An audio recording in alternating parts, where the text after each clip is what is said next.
PCOD problem ఉన్న వారికి diet పరంగా ఎలాంటి మార్పులు చేస్తే మనకి చేంజెస్ వస్తాయి అనే దాని మీద టాపిక్ నేను డిస్కస్ చేయబోతున్నాను. సో మెనీ థింగ్స్ ఉంటాయండి ఇన్ఫర్టిలిటీకి, పిల్లలు పుట్టకపోవడానికి కారణాలు మెనీ ఉంటాయి.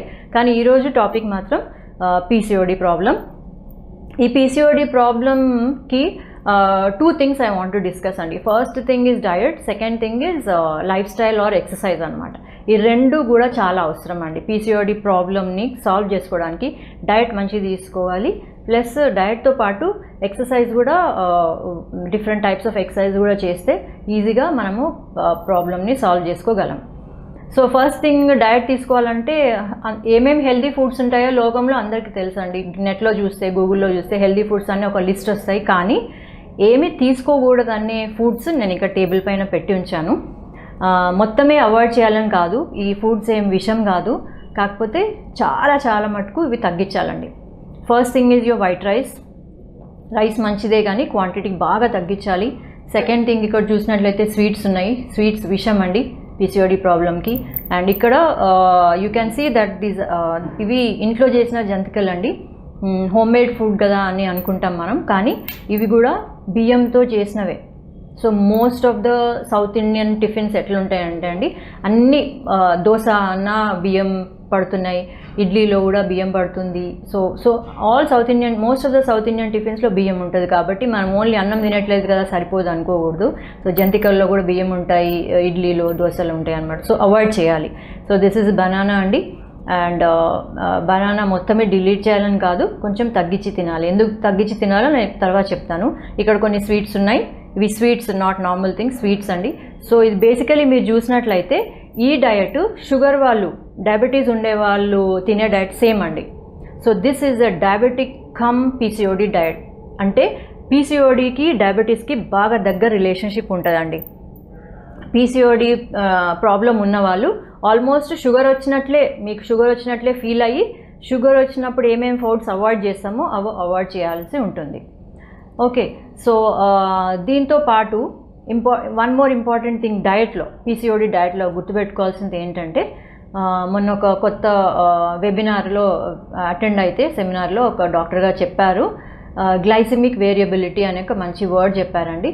అంటే ఏంటంటే మన షుగర్ లెవెల్స్ని ఫ్రీక్వెంట్గా ఎక్కించడం, మళ్ళీ తగ్గించడం, మళ్ళీ పైకి ఎక్కడం. అంటే ఇప్పుడు సపోజ్ ఫర్ ఎగ్జాంపుల్ స్వీట్ తిన్నాం అనుకోండి, మన షుగర్ లెవెల్ డైరెక్ట్ స్పైక్ అవుతుందండి, ఇమీడియట్లీ షూటప్ అవుతుంది. అదే కాన్స్టెంట్గా ఉండదు, షూటప్ అవుతుంది. మళ్ళీ ఒక హాఫ్ అన్ అవర్ తర్వాత మళ్ళీ సడన్గా కింద పడిపోతుంది. మళ్ళీ ఇంకొక స్వీట్ తింటే మళ్ళీ పీక్ లెవెల్స్ అనమాట. సో ఈ షుగర్ లెవెల్స్ అనేది పైకి కిందకి, పైకి కిందకి అట్లా చేస్తూ ఉంటే డయాబెటీస్ వచ్చే ఛాన్స్ ఉంటుంది.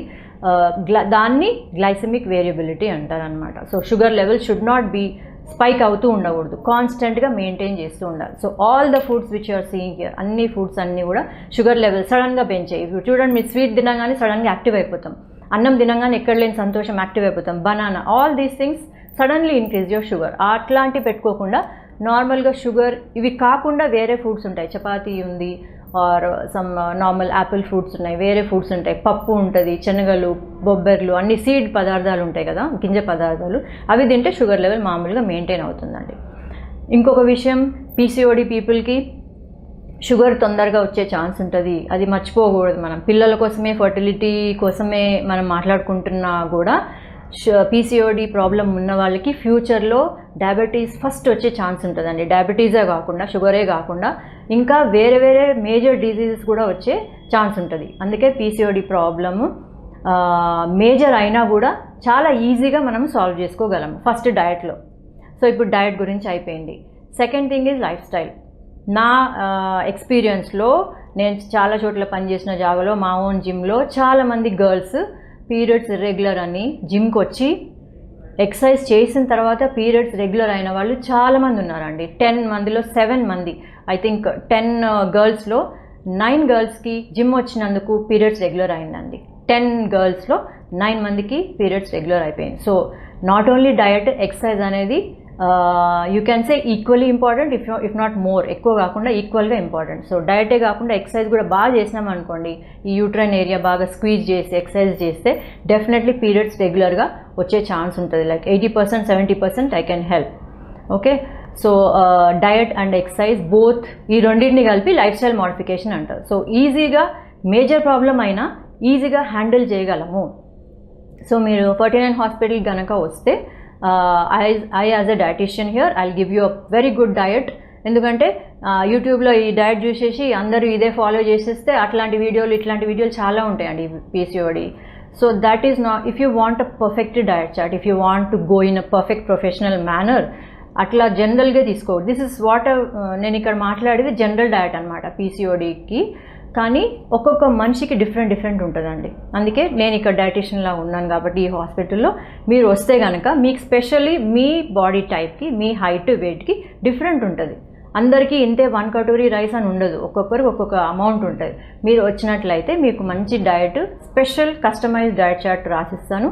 దాంతోపాటు మీకు లైఫ్ స్టైల్ చేంజెస్కి మళ్ళీ వేరే చోట వెళ్ళకుండా నేనే ఒక సర్టిఫైడ్ ఫిట్నెస్ ట్రైనర్ అనమాట.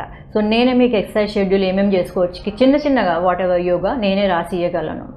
సో బోత్ దీస్ 49 హాస్పిటల్కి వస్తే as a dietitian I can give you both diet and very super good exercise schedule ఇచ్చి పంపించేస్తాను అట్ అ సింగిల్ ప్లేస్.